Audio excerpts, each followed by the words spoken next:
Nagsisimula na nga pong uminit ang ating panahon, ngunit hindi pa po simula ng tag-init dahil may epekto pa rin ang amihan, lalong-lalo na dito sa may extreme northern Luzon area. Ngunit humihina na nga po ito at napapalitan na ng easterlies o yung hangin galing po sa karagatang Pasipiko na magdadala ng matinding sikat ng araw, lalong-lalo na dito sa nalalaming bahagi ng Luzon, maging sa may Visayas area. Localized thunderstorms naman po ang makakaapekto dito sa may Mindanao.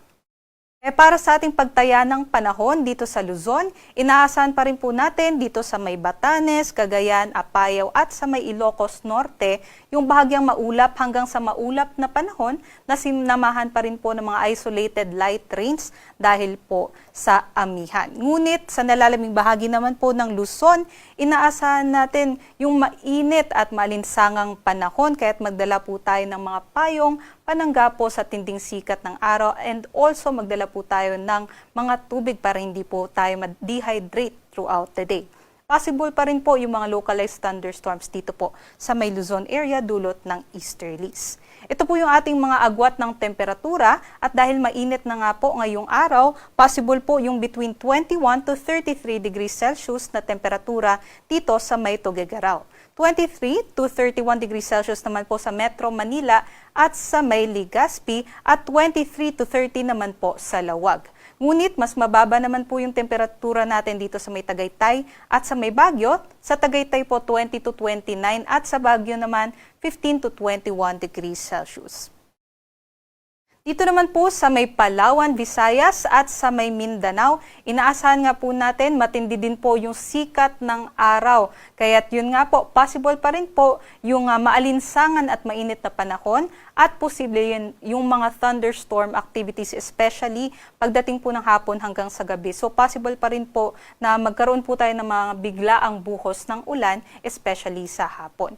Pinakamainit po ang ating agwat ng temperatura dito po sa may Zamboanga at sa may Davao. Possible po between 23 to 34 degrees Celsius ang ating temperatura dyan. At dito naman po sa may Palawan, Visayas at sa may Northern Mindanao area, possible naman po maglaro yung ating temperatura between 24 to 32 degrees Celsius. Ito po yung mga air temperature lamang.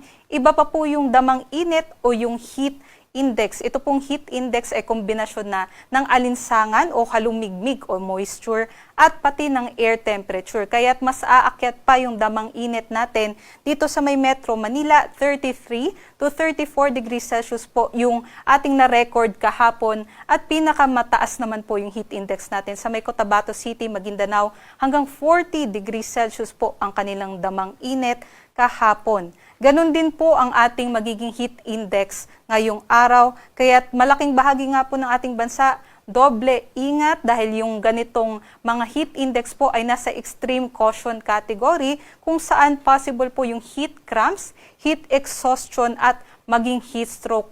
Kung magbabad po tayo sa tirik ng araw, lalong-lalo na po sa tanghali hanggang sa hapon, doble ingat po sa ating mga kababayan dyan.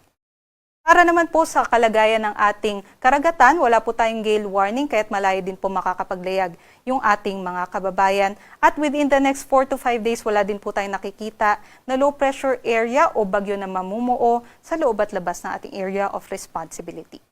Dito po sa Kalakhang, Maynila, ang araw po ay sisikat mamayang 6:01 a.m. at lulubog naman po mamayang 6:07 p.m.